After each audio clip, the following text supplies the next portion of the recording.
Okay, so today we're going to discuss men and women training together. Okay, so I know this is kind of I don't know, it's almost, we talked a little bit about it in the unspoken rules of jiu-jitsu thing, and of course, you know, I've done this for a long time. Obviously, Mandy's still a white belt, but she's been around the art basically almost as long as I have. You know, just now getting to the point where she can train consistently and be more involved in an everyday class. Before it was just more like self-defense here and there. So she's got a lot of experience, even though she's just a white belt. She just called me just a white belt. Sorry, you know what I meant.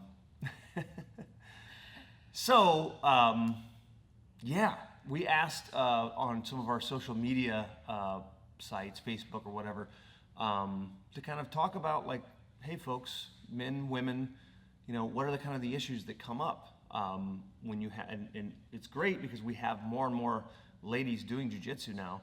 Back when I first started, it was honestly kind of rare. There weren't a whole lot of females training. I don't know if that was a cultural thing or what, but it's just the reality of it. Now it's starting to bloom and blossom, and now we've got all sorts of women competing. I mean, when I first, yeah, I mean, I remember the first, like, world championships, there was like maybe, I don't know, 3 weight classes or something. I could be wrong about that, but it was even brown and black belts were lumped in together because there just wasn't enough ladies. And so, yeah, thanks to a bunch of awesome pioneers out there, we have a bunch of women training, but sometimes problems can arise and drama and all sorts of craziness. So we're here to discuss a few of those. So, from a woman's perspective. Yeah, and I feel like you have to cover both perspectives too, because you can see things from both ends. Like, so one of the things we were talking about was I get really frustrated if I'm rolling with somebody that is basically like just a noodle, because to me I'm not getting anything out of it, they're not getting anything out of it. But you have to understand a lot of times the reason they're doing that is out of respect or fear of hurting a woman or being too muscly or too, so right. There's a balance there. I do think that a lot of it comes down to a little bit of fear, right? Or lack of, honestly, maybe just lack of experience training with a female. Right. So don't be a wet noodle, is what you're trying to say. It's kind of, yeah, I mean, there's one thing about being technical, and it's kind of, there's always that kind of area where you're trying to figure out, am I using too much muscle to train with this person? Am I smashing them too much? Am I making them uncomfortable? You know, like, there's a balance to be had there, but wet noodle is not, it's not helpful. Right, it's one thing to be proportionate and to focus on technique over strength, but it's also okay to challenge a woman as a man and, you know, let them work on their defense. Yeah. It's funny, I'll you know, she'll come home from class and I'll be like, how'd it go? You know, who'd you roll with? You know, who caught you? Really? Oh, interesting. They didn't really challenge you that much? That's kind of crazy. Like, I guess good. You know, and I think there's just a lot of fear on their part, partly maybe because you're my wife. Right. But I think more due to the fact that you're a female, right? And I think a lot of times guys are, I think they don't want to come across, they want to feel like they're being a good training partner. And they're so concerned about it that they're not a good training partner. Right. And the reality is like we have to be able to go with it. The beautiful thing about jiu-jitsu is that we can go at a very high rate of resistance with each other to develop our skill set with low risk of injury. Now that looks very different. You said the perfect word, proportional. So if I'm training with my 12-year, and let's take, you know, gender out of it, right? Let's say I'm training with my 12-year-old son. Am I gonna go at the same rate of resistance that I am with one of my black belt students that is my size? Of course not. I'm not gonna put the same type of pressure. I'm gonna allow him to train and move, right? That's my job as an instructor, but also just as the bigger training partner, to allow them the opportunity to develop their skills. Little by little, we give them more and more pressure. Right. And it's the same with you. Like when I train with you at first, sometimes I let you catch me because you need to be able to learn how to go on the offensive side. But it's important for me to show you like where you're open, right, and to attack you. The defensive aspect of jiu-jitsu is the most important, right? And especially for somebody who's smaller, you know, you need to learn how to survive. So, yeah, I think proportionality is a very, very important thing. It's not always that easy. I mean, we all, even two men at the same, you know, strength, size level, skill level, will still have sometimes that problem finding that proportional level of training where you have, this is the risk of injury and this is like, you know, I guess sitting on the couch. You got to find where it is that develops your skill set to the highest level possible. And that's the end. I mean, at the end of the day, that's what's most important, is finding the ability to train at the highest rate of resistance, but also with a low risk of injury. So it's not always easy to figure out, but I think sometimes people put the girl gloves on and they're like, oh gosh, I don't want to hurt her. She'll tell Robin or somebody, you know, and there's fear almost of retribution. Right. And that doesn't help you, it doesn't help them. So another one, this comes from the Women's Grappling Network group on Facebook, and somebody mentioned that it's okay to be selective about who you roll with. And that's for men and women. I mean, I feel like women should absolutely be able to say no at any point in time if they're not comfortable with a certain training partner. But men should have the same right. You know, they shouldn't have to roll with women if there's like a religious or cultural or just, you know, personal reason that they're not comfortable with that, then that should be okay. On the other end though, you know, you don't want the gym as a whole to have that culture where, you know, they're pushing women away or... Yeah, in my experience, it's been very rare, but we have had students before where, you know, for religious reasons, we had one family who, and they were fantastic. I mean, they were awesome grapplers, but they didn't want their daughter training with other male students. It was okay for her to train with her brothers, but not with other male students. And of course, we respected that, and we always were mindful of it. So I don't think there's a problem with that. At least there's not a problem here. And I think if there were, I think the instructor would probably be up front at the beginning about that. But yeah, I mean, I don't, you know, here, I mean, if somebody says no, okay, all right, no, you know, no big deal. I'm not going to force somebody to train with somebody else, you know. So yeah, I don't think there's, at least here, there's no problem with that. What do you think? No, I think the culture here is amazing, but you know, I've read stories from other schools where, you know, as you know, especially schools that have smaller numbers of women, they can tend to feel outcast and like nobody wants to partner with the woman. Yeah, that sucks. Mm-hmm. Okay, so I asked the gentleman on my Facebook feed for some comments or ideas or concerns that they had as far as men and women grappling together. And one gentleman answered, I don't mind it as long as they know stuff is going to happen. A few weeks ago, I went to grab a partner's gi and she pushed my hand to the side and I whole-handed grabbed boob with a scary face. It happens. I think I was more bothered by it than she was. She was super cool about it and just, you know, said, just don't worry about it. Let's roll. So I think, I think men are way more concerned about it typically than the women. I could be wrong. No, because I think women, I think he raised a very valid point though. I think it's typically the person, men or women, touching something that they feel they shouldn't have touched. They're typically the one that's more wigged out about that than the person that got touched. Right, yeah. Like, yeah, it's gonna happen, things get in the way, but if I grab somebody's boob, I'm gonna say, oh, sorry, didn't mean to do that. Yeah. I think at the end of the day, the less we sexualize jiu-jitsu, the better, right? Doesn't matter if I'm rolling with a male or a female. I mean, I think somebody made a comment about, you know, don't put a knee in the, you know, groin. I do that all the time. Like, I'm sorry, it's just, I'm passing the guard. Sorry, man. You know, like, I don't really think twice about it. And, you know, I think it's just, you have two arms and two legs. And when we're sparring, I think that's the most important concern. When we bump into things like that, and the more we make it a deal, it makes it a bigger deal. So as long as, and I think women especially would know if they're training with somebody who's being completely obvious and inappropriate. Right. That's a separate issue. I'm talking about the incidental boom, like oop, hit your boob, or a knee to the groin or whatever. It just happens. Yeah. You know what I mean? Like, it's just the nature of what we do, and the less we sexualize it, the better.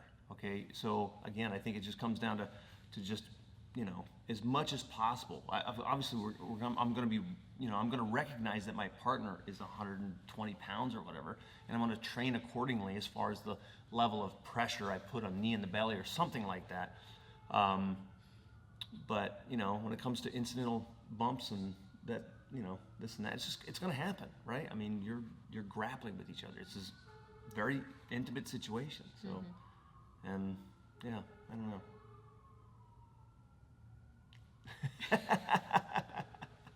That's my 2 cents. All right, what else? What do you got? What do I got? I got. What's next? Next. A lot of people brought up just communication. Like, that's, a big part of it is if, you feel like your partner's not giving you enough pressure or giving you too much pressure, then it's okay to use your words. Yeah. Yeah, absolutely. I mean, and I think there's common complaints with smaller people, not necessarily just women, just smaller people in general. If the person is putting too much pressure and not allowing them to move, there's something to be gained, right? But if you can never move, that becomes kind of frustrating too. You never get a chance to learn how to go on the attack, right? As the smaller person.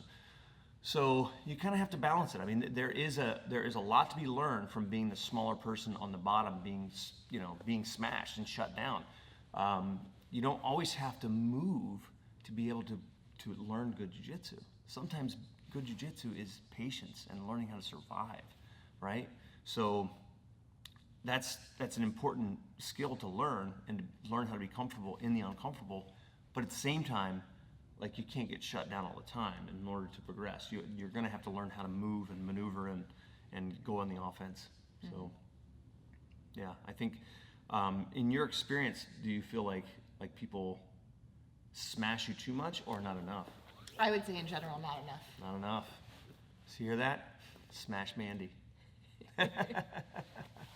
Okay, so my friend Eric, I'll go ahead and read his. Super funny guy. And very intelligent, but I'll jump right into a nuanced one. It can be less acceptable for a woman to wear around bruises and minor visible injuries that can occur with training. So, like the bicep, tricep grab marks that you see, like bruises that, I won't read the whole comment because it's just, he should read it himself. But he brings something up there, that's really kind of important, like not going so rough that you're bruising your smaller training partner and things like that. And it's difficult. The looks that women get for having a black eye or a bruise or something sometimes means a whole, different thing. It sets off alarms for other people a lot of times, whereas if a man's walking around with a black eye, they probably don't think much of it, but right. Woman has a black eye, and people start getting suspicious. Yeah, so much so that my friend, one of my students, Nicole Beach, actually created an organization to bring awareness, and it's called My Bruises Are from BJJ, and the charity's more kind of geared towards helping women that are actually victims of domestic violence, but it's pretty cool organization. Look it up. She's an awesome purple belt, works at Origin now. But she had that experience where she was at a gas station and somebody saw the bruises, and and a lady came up to her and kind of approached her, was like, do you need anything? Are you okay? And she's like, it took her a while to really figure out, like, what is this weirdness going on? Oh, she thinks I'm getting abused, right? So, yeah, I can imagine where that would be a little awkward. Yeah. So don't bruise your training partners so much. But don't be so rough. It does happen, of course. Absolutely. And some people bruise easier than others. It's just reality, you know? Yeah. So, you had a few ladies comment on, like, smell. You've said it yourself in general. Women tend to smell a little better. Yeah, I'm not gonna lie. The ladies in our academy, for sure. Sorry, guys, but, you know, they're just, I don't know. They smell better.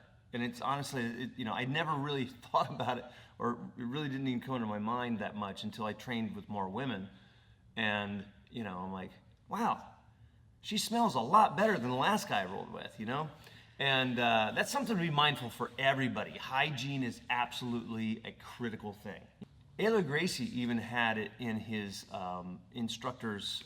He had certain qualities that he rated his or judged his instructors by, and hygiene was a very important one. Like, you know, very, very serious about it.